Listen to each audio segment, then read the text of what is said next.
Hello, everyone. This is Ross Melman from Right on Campus Inc., Editor-in-Chief. Here with me today is Anthony Voltaggio and Mike Lavlanette, both students at F.A.U., and Anthony's also a contributing writer with us at Right on Campus for over a year now. So one issue that I've seen recently in the news that caught me by surprise was that the Miss America pageant recently decided that they'll no longer be judging contestants based on their beauty. They've taken away the swimsuit competition, the evening gown. And so, Mike, you used to do strongman competitions, or what was it? Actually, hello everyone. I actually used to compete in the NPC, the National Physique Committee. And pretty much that's a committee where they have bodybuilding competitions, bikini competitions for women, and they also have like Was men's that national? physique. They have it at the national level and professional level, and your local level as well to qualify and move up in the ranks. I actually competed in the men's physique division, and we wore board shorts on stage, and we were basically judged on the criteria on our appearance, how we looked, how conditioned we were, our muscular development, how we posed, our swag, our personality on stage, and how we brought that all into a package and presented it on stage. Mm-hmm. Based on that, whoever was maybe the leanest, the most abs, or the most conditioned, well-balanced proportion would be the winner. And you trained daily for that competition, right? Multiple times daily for multiple months. How would you have felt then if, let's say, a week before the competition, when you were at your peak and, countless hours that you put into this, how would you have felt if they said, for this upcoming competition, we'll no longer be judging it based on your muscles or your physique?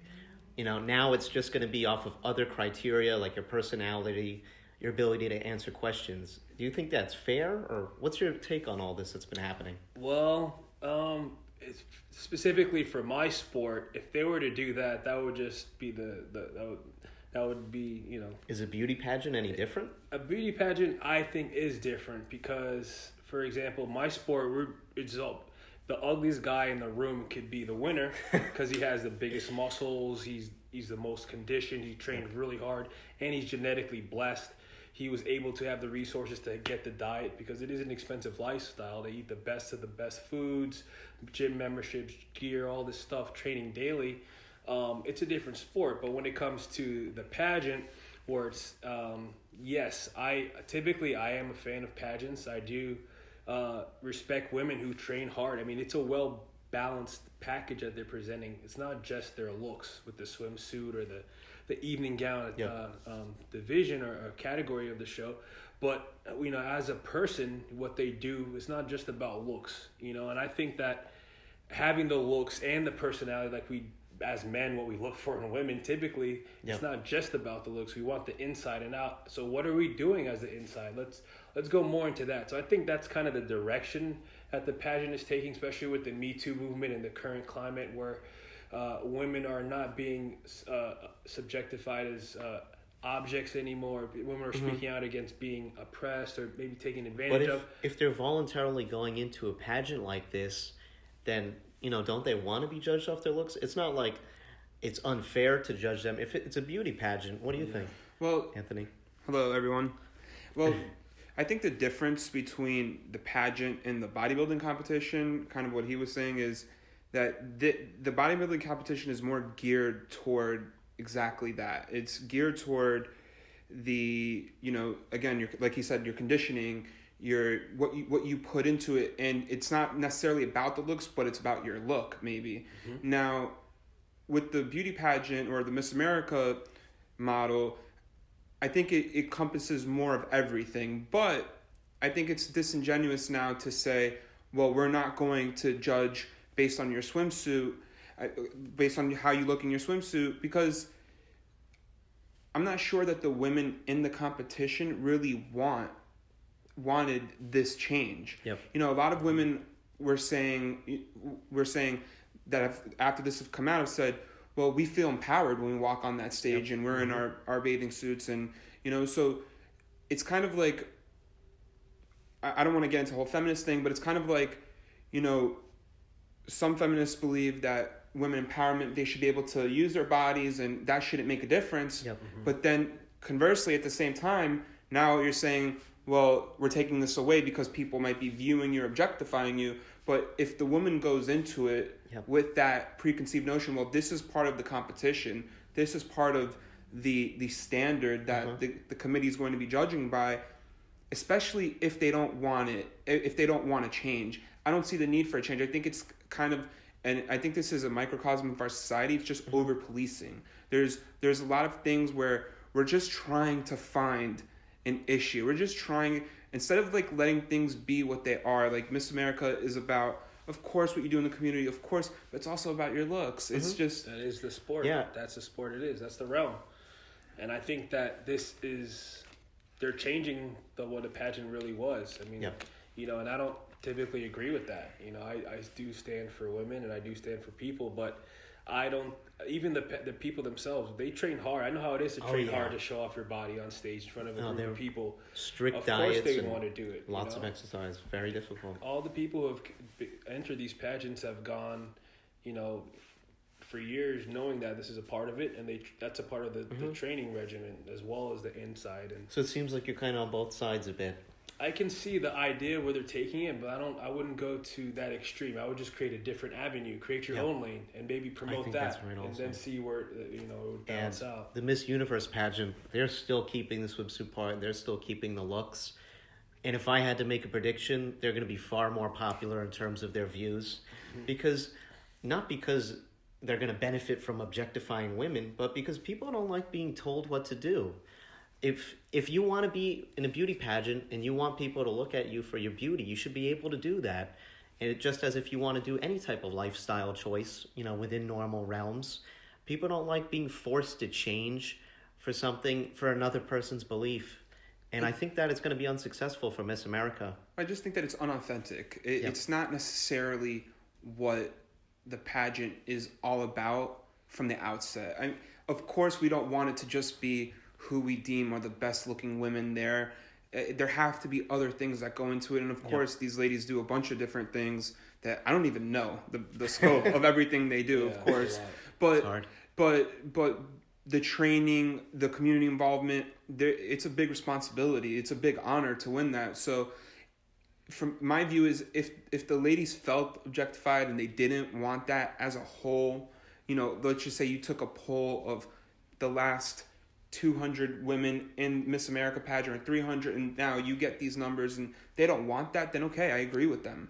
But if that's something that they want because they want to feel, I don't want to use this, I use this word loosely, but beautiful when they walk on that stage in their bathing suit and they want to be able to show themselves off to the world, they should be allowed to do that. Who's to say that a woman isn't empowered when she isn't doing that? So I don't know. I guess it goes both ways. I guess I'm kind of with Mike that I'm both ways, but I do agree that there's going to be some drawback from all of this stuff because all this over policing has seemed. I mean, look at the NFL. Like that's one of the things, and it's cost viewership dearly. The anthem thing was completely, blown up by the media, and eventually, the players got into it. Everything.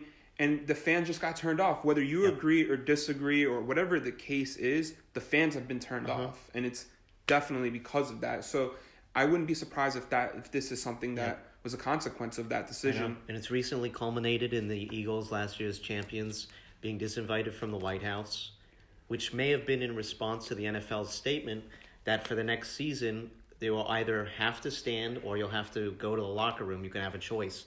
But if you are on the field, you have to stand. It's caused a lot of support, and it's also caused a lot of negative attention. Is that something that you've thought about, Mike? Yeah, I mean, of course, especially comparing just the different sports, when it comes to the NFL, compared to the NBA or any type of league, I think that there's been, like you said, a media outrage and pushing this to cause more attention to the NFL as well, but the whole thing started with to cause more attention to injustices facing the black communities and other Hispanic people, other minorities in this country. So that's where the whole thing started.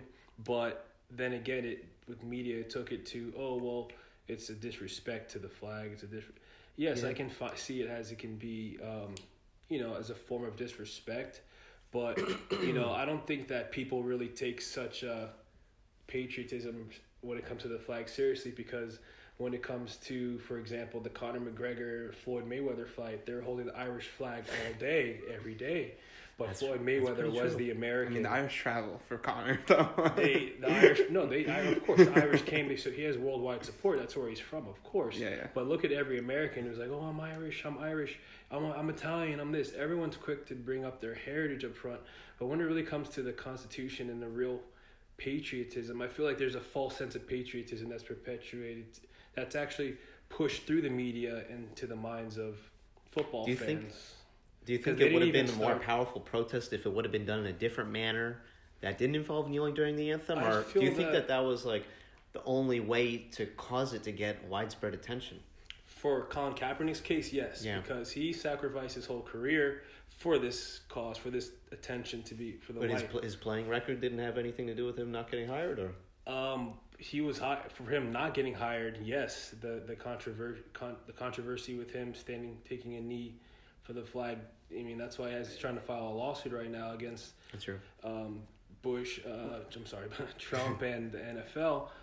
But I feel that he was a good player. He was better than who did the Dolphins pick up? And they always get a shitty player. He definitely is better than your second, third string. Well, the thing about protesting at the workplace is that it's a workplace, and what happened with Kaepernick, absolutely. I'm a big NFL fan. Ross knows I love sports. I can tell. And I think the difference with doing something while you're at work is now you have your boss can kind of control your fate. Like, obviously you don't have to stand for the anthem. That there's nowhere in our Constitution that says you have to do X, Y, and Z. But when you do things that might hurt the company's image, like let's go back to Kaepernick. He was a person that he was a terrible quarterback it wasn't just because of him. The 49ers were a bad team, but Tom Brady has done a lot with bad teams. So I can't compare. I'm comparing him to the GOAT, so it's not fair. But my point is that he wasn't worth the media hoopla. Look at Tim Tebow. Tim Tebow went there and he took a knee for Jesus and he did all of these things, and Peyton Manning came in, took his job, and Tim Tebow never had a meaningful playing time again because it wasn't worth the media hype. It wasn't worth all of the questions. And I'm not saying that he deserves not to be in the NFL, because I think he should be in the NFL as a backup, just play-wise. But when the coaches and the GMs and the owners say, okay, now we're going to get X amount of reporters and we're going to get this and we're going to get that, that's a little like, are you really worth it? Now, one of my favorite players in the NFL, one of my favorite players is Cam Newton. If Cam had decided, I'm going to take a knee, I just think from a business perspective, the owner of the Carolina Panthers, and now he's in a whole nother, storm, but I think that there's no doubt that he would still have his job. Because he's good enough. And that's kind of what sports are about in a way. It's kind of what you bring to the table. And if you bring all these extra things to the table, like Tim Tebow, Johnny Manziel, you're not going to be in your job for too long. And I don't want to compare Colin Kaepernick to Manziel, because Manziel is kind of just like a party animal. Yeah. I don't mean it in that regard, in that way. What I mean is he still brought that media attention. You have to be worth it if you're going to bring that media attention. Because if you're not, you're going to just, The media attention, I mean, look at reality TV shows. That's negative attention, but they're biggest selling, forms of TV formats. But the attention that Colin Kaepernick that's a touchy subject, talking about racial issues, social issues now, compared to some of the other media controversy, with these other players that you mentioned, the attention is different, as well as the support and the message is different. So him having a dip in his career after he's a champ, he didn't have a good he didn't have the easiest upbringing, but he persevered and he's a champ, and now he's taking a stand.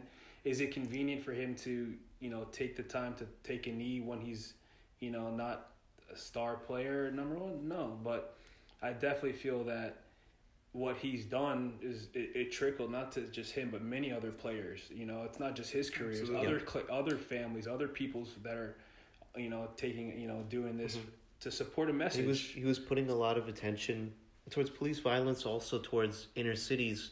Because as we were talking about before the podcast, there's been some places around the country that they haven't got their feet off the ground, been having a lot of problems with perpetual crime, where people are getting stuck in the system, but it's also because there's a lot of crime being committed. People don't get put in jail if they don't commit crimes, generally speaking. It's not true. So not always, but in general, yeah.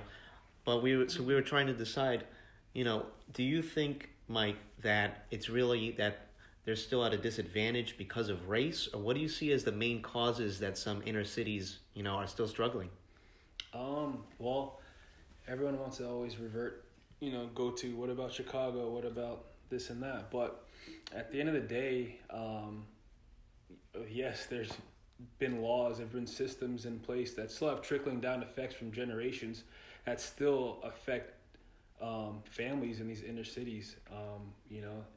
Laws that were written in place to disenfranchise blacks specifically until the 1964 and 68 with the Housing Rights Act, where blacks were able to get loans like any other citizen, where they made it legal for more blacks to get loans to build up. So then you have that generation. How do you pass down that generational wealth, the house?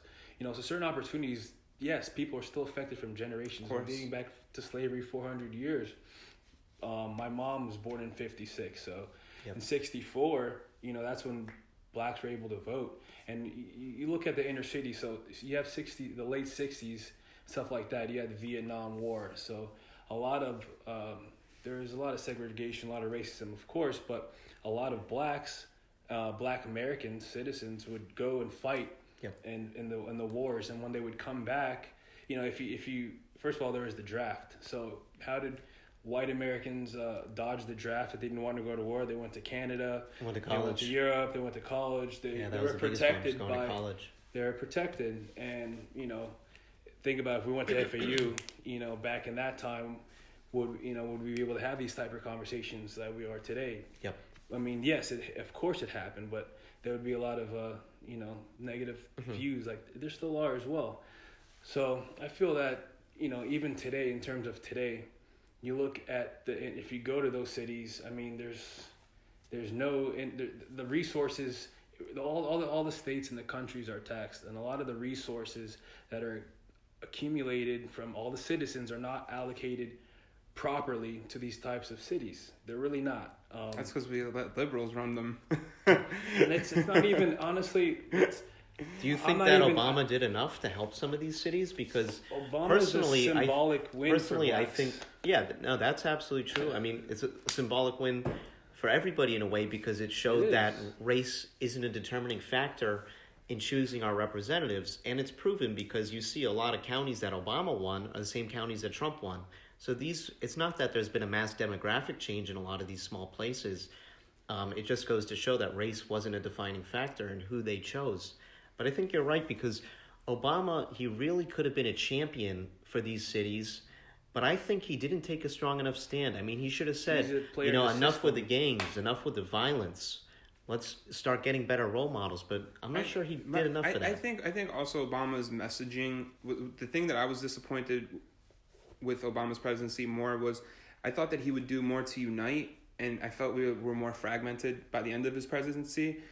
And the polarization I felt, and now with Trump, it's like even more like that was the final step of it. But I mean, Obama, I don't think it'd be fair to say that Obama could have changed everything, just like it's not fair to say that Trump can just change everything that we want or we don't. There are certain things that have to emanate from within people. I mean, my main thing is, we all talk about race, and my parents are both immigrants. I grew up, I'm American, but I'm not in a lot of ways. In my upbringing, it was very foreign. So I kind of look at it, I feel like an outsider. Although I'm American, I'm not an outsider. It's my problem, because when I think of Thomas Jefferson, I still think of it, or George Washington, or anybody, I still feel a part of that history. But my parents got here in the 70s. So I guess the point I'm making is that when do we get to a point where we don't worry about that anymore? Like I've have friends from all different walks of life. I have, obviously, I'm Italian, so I'm gonna have a propensity of having more Italian people in my life. But just when do we get to the point where it's not only about that and only about race? And obviously, love your race, love your Italian, your blackness, your anything you are, love it. Your Judaism, whatever it is, whatever you identify with. But when do we get past that and say, well, okay, here are some issues, and like what is that? Like, where do we get to that point? Because it feels like we're so far away from that, you know? Yeah. I think, Mike was completely right in that these cities have suffered because of a lot of these policies that put them at a disadvantage. But I think now it's absolutely trickled down, and it's really is a mainstay for most of the problems. But now what I think one of the biggest problems is that in a lot of these poor families, you're seeing that a lot of them, the father's completely absent from the home. And so what happens is, the mother's out at work and the kids don't have a father figure. And so sometimes it ends up being the gangs or, the cool guy on the block who really isn't such a good guy. And they don't have rules in the house, and they go out into society and they end up not respecting those rules either.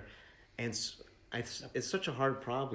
My dad was in my life, but I still yearn for other male figures, my coaches. Like, I can imagine what that would have done to me if my dad wasn't there, being that tough person. My dad was strict. We weren't, we grew up a little different than a normal American family, and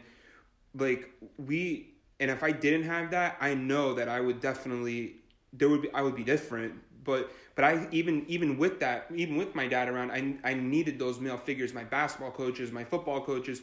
Those guys meant the world to me, and they still do. So, I mean, I guess you can't blame anybody but yourself if you're not there for your kids. But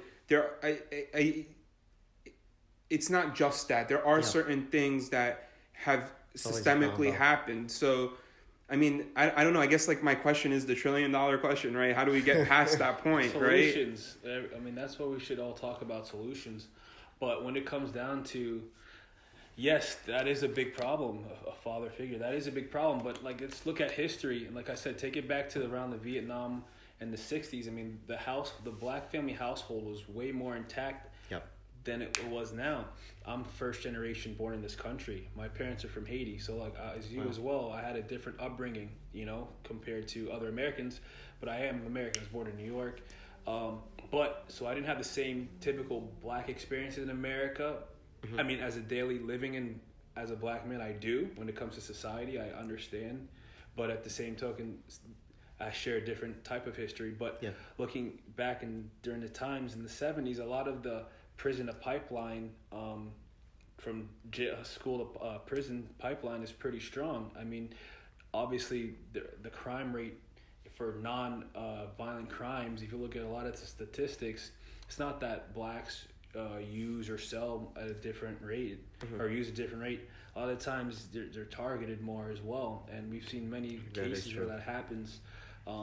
Lack of opportunities and education what resources. I see now is pretty discouraging with sometimes. All the pot dispensaries and stuff. I mean, think of the people Slap in the face. who had to spend 10, 20 years in prison for selling such a small amount of marijuana, and now you have these dispensaries where it's probably always run by white people, and they're just flaunting pounds and pounds and tens. And what about these people? I guess that's progress. I mean, we should not make them too, because I think T.I. actually recently said, it's a good point. Just like you said, look at the industry now, Colorado. It's a proven industry, and you put a lot of people and profited off of their incarceration, and you took a lot of fathers out of their homes, for this problem. So you're part of the problem of these inner cities, for this law. So now you reverse the law, and these people are still in jail, still grow up, with some while the other people get rich, they still went through that experience. So, and then they're gonna also be kind of blackballed out of the industry because they're a felon now, and they know the business, consider them an expert now. They went to jail for it. They know the business, so now they want to do it legally. They have these laws in play, which falls under the system where they cannot. The 13th Amendment says we're all free citizens to do whatever we want, the freedom, but not if you're a felon. You get your rights taken away if you're a felon.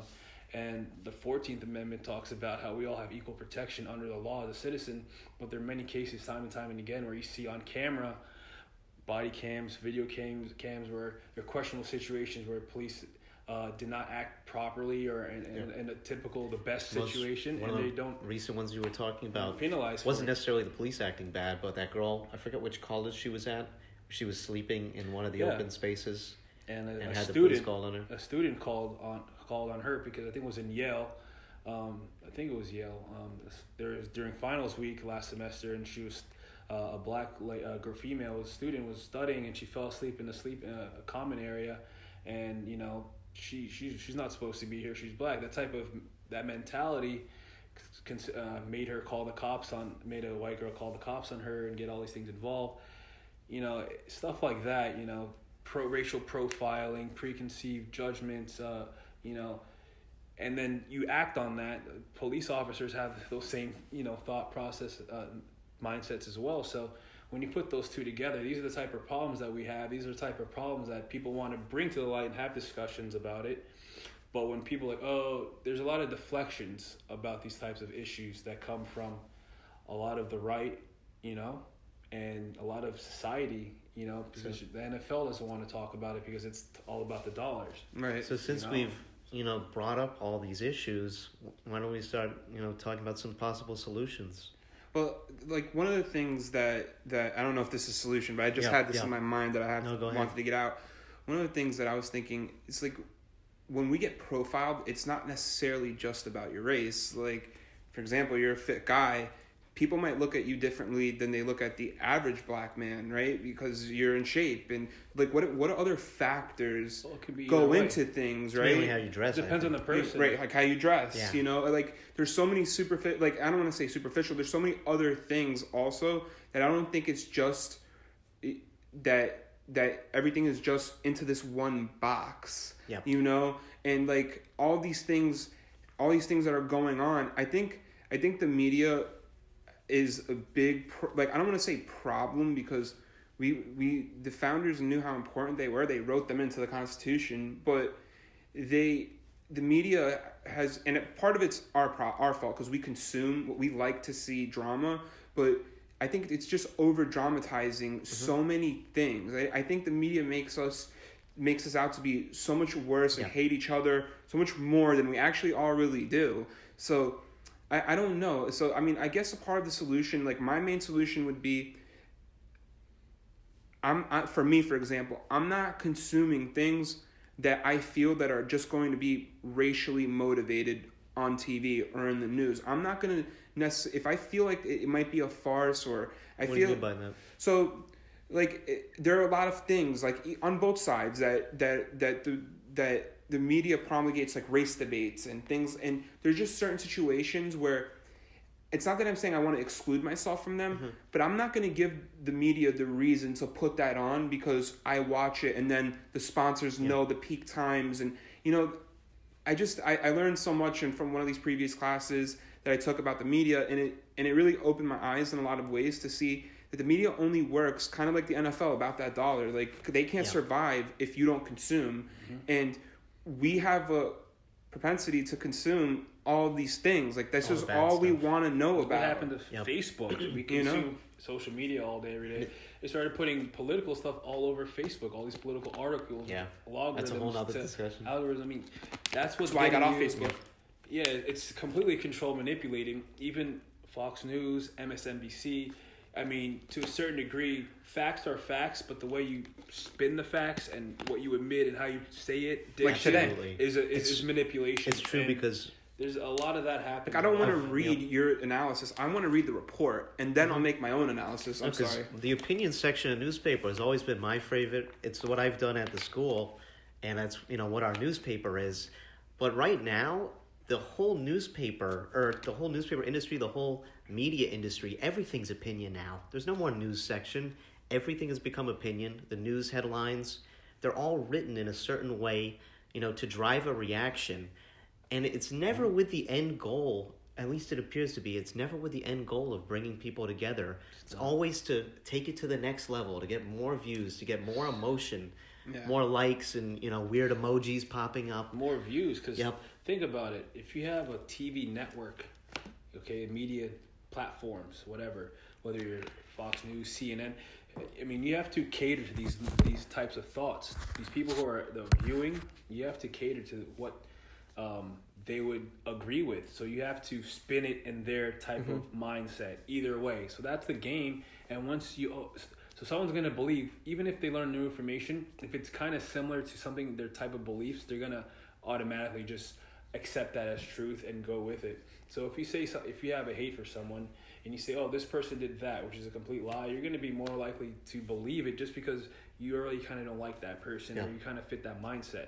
So that's the type of way that the news, Facebook, that's how they keep us separate. I don't even believe in Democrat, Republican anymore because it's not even about that. That's just another way to feed pockets of industries. You have a demographic consumer for the right, for the left, and it's all comes down to dollar. Even the world banks, the central banks, like this country is a business. So we're in a huge.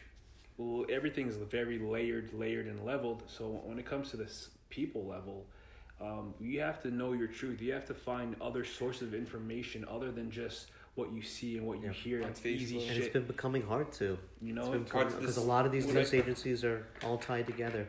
Anything worth having, is you have to work hard for or seek it. If it's information is given to you that easily, you really have to make sure it's something substantial that you're getting. So one of my last questions to you would be, for these cities that have been struggling, what do you think's the next step that needs to be taken? I don't know if it's either at the government level or on the local level. What do you think is the right path to get some of these communities that are struggling on the right course? I mean, it's hard because it's multiple paths towards a right direction. I think we need to take because you have to hit it from different angles. Yes, you need funded, better resources allocated properly to help cities that are disenfranchised, and as well as motivation. In society, you have to empower people with a sense of history, with a sense of truth. If you deprive them of that, then they're not going to really be empowered to move forward. So a lot of things that, like you said, you associate yourself with Thomas Jefferson, even though your parents are first generation Italian. Why? Because your skin color. You can associate that psychologically as white in America because whites weren't even considered, Italians weren't considered white in this country until the 30s or 40s. Neither were Irish. There was many that were lynched. Yes. Many Italian people. Because Italy's close to Africa and the Mediterranean. Through thousands of years, of course, there've been migrations But I don't think you have to associate, the principles of founding fathers with race, because there's certain, no, obviously not the principles. No, I don't say I don't. What I meant was the history. I feel a part of it, but not necessarily because of our skin color. It's not that I feel. I don't even have a picture of him in my mind, honestly. Like I know what he looks like, but when I think of Thomas Jefferson, I don't. Or it's more. I mean, I guess George Washington, you get that picture because it's kind of that iconic figure. But when you say the founding fathers, I don't really think of them in. I just think of them like in an abstract way, kind of like it's not necessarily just because. I wouldn't say at all because of their race, because in a lot of ways, we're just different in so many ways. Our traditions and just so much different. But the history of this country, I feel I'm bought in. I love it here. Like I to answer your question that you asked him before, Ross. Yep. What do we do? I don't think that government is the answer. I think when you have large government, it might be a good idea, but the consequences are a lot of corruption, a lot of mismanagement, a lot of why would I trust the government with the fate of my life? I believe in individuality. I believe in, obviously there are certain times where certain situations where some kid grew up in a certain situation where it was very hard. They didn't have their father in the home. And now you're a college student and you're competing with another student that has all the same test scores, same GPA as you, but you know what? They grew up in a beautiful home and they just didn't care as much as you did, and they had every opportunity to do better, but they didn't. So obviously, I think the first person should be accepted before the second person. I think that, but I don't think I think it's everything is an individual basis. I don't believe that because I'm a certain skin tone or because I'm from this country or that I should be grouped in with everybody from there. I mean, look at Italy, for example. We I say we, right? but like we have like free healthcare that is terrible. Yeah. Youth unemployment rate is so high. I mean, my friends, massive problems with immigration. all my friends. I have so many friends in Sicily that I like. I grew up with. When we would go there, I would go there for 3 months every year, and we kind of grew up with these people. And most people's number one aspiration was to be a police officer, and I'm not saying that that's not a noble job. That's a beautiful job, but that can't be what everybody wants to do because they might not get paid if they do another career. Like just. Yeah. It is security. I don't want government in my life. I want to make my life. I don't really know what the solutions are. I have to concede that point. I don't know what all the solutions are, but I don't think big government's the solution. Yeah. I think big government is part of the reason why we are where we are today. There's a lot of examples of government failing people when it becomes too big. That's why in the core principle, I believe in limited government. That's why I believe at my core, some of those, although I'm not a full conservative, but I believe in those conservative values, at least in structure of government, at least in, and now from the social aspects, every situation is different, of course, but that's why I just think that we just need to recognize individuals more, and we need to just care about ourselves more. When if something happens in your community, be there for your community. Take those kids out, teach them how to play ball. Sometimes it's all a kid needs is somebody to care about them, somebody to take an interest in them. So you're totally right. I think that is really the main thing. Yep. It's about that, and it's also about easing all this tension between liberals and Democrats, between different demographics, and it's about stopping judging people. Because I always think back to what Martin Luther King said, when he said that people should be judged not by the color of their skin, but by the content of their character. And I think that's something we really need to go back to, because I see so much. Were there. I mean, that like you said, ideology. Kids, I think it's that's starting. That's a great ideology, but that's a great ideology. But I feel like a lot of times, there are still a lot of racist people who don't judge people based on their character. And you're not going to be able to change everybody. There's always going to be bad people. There's always going to be hateful people. But so what's happening? It's about us to take the right step. In positions of power, and they grow up and they're now chiefs and judges and presidents, and stuff like that. So how do There's never been a time when there wasn't bad people in power, and there never will be. But it's all about us. Condition? Yeah, it's all about us taking the right step in our actions. Yeah, of course, there's good and bad people, but this is this type of social construct that's only existed in the past 2,000 years of white supremacy, especially in this country, and the battle between, from Europe, the uprising of Europe and America, when Europe, went into other countries and stole their resources and raped and pillaged. That's how they gained their wealth.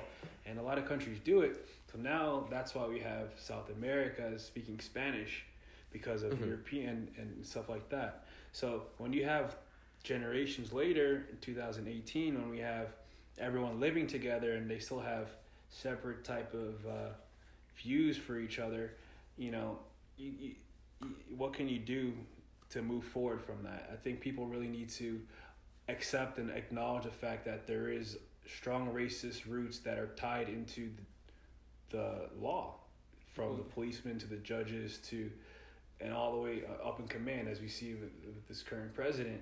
So when you have someone who's, a person who's oppressed, or you see the uprising of all these hate crimes going on because within the past couple of years.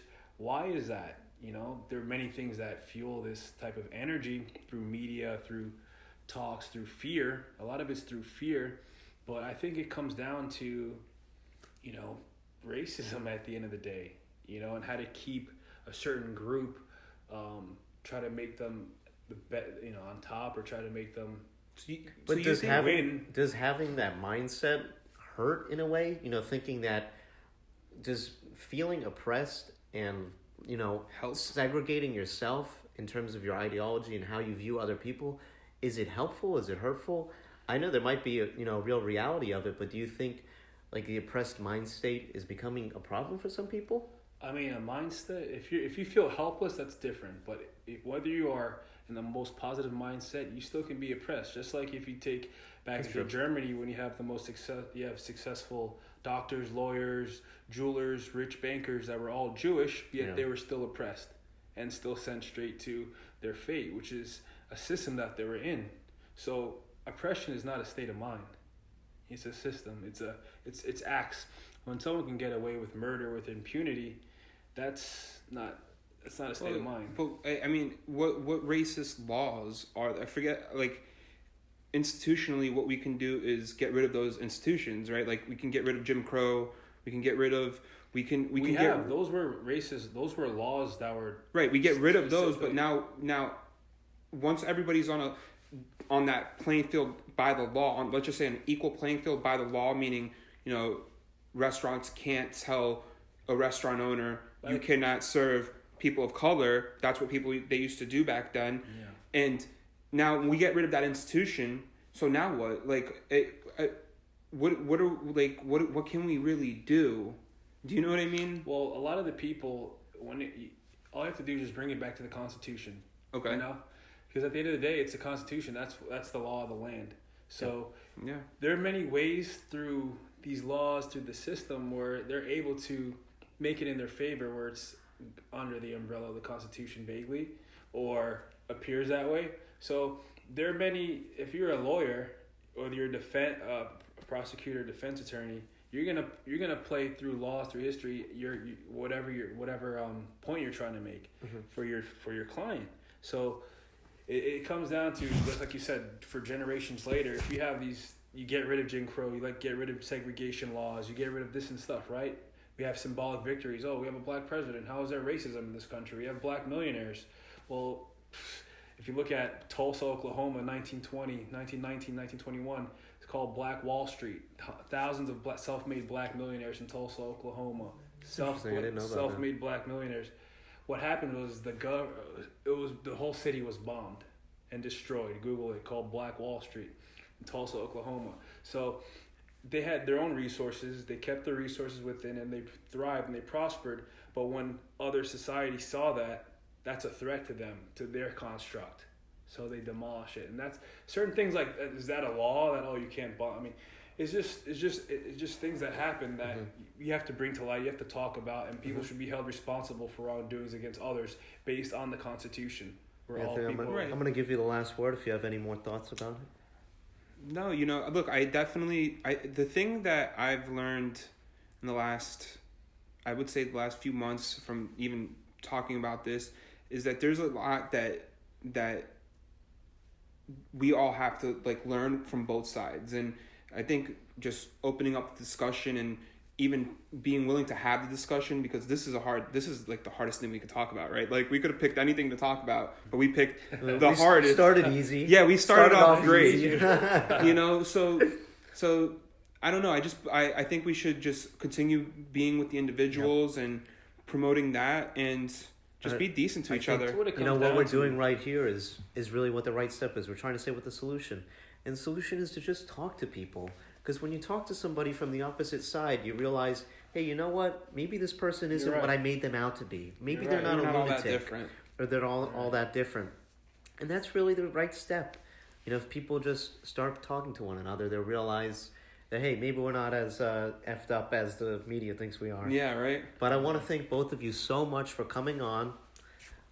We also want to thank our listeners. Thank you. And our next podcast is going to be coming shortly. It's going to be a synopsis of North Korea, our views on the summit that happened recently, and what our predictions for the future. Maybe we can get to that report that came out today. Yeah. The IG report. That as well. Oh, yeah. That's a whole nother story. About Strazuk, or nobody knows how to say that guy's name. We'll call him S-Man.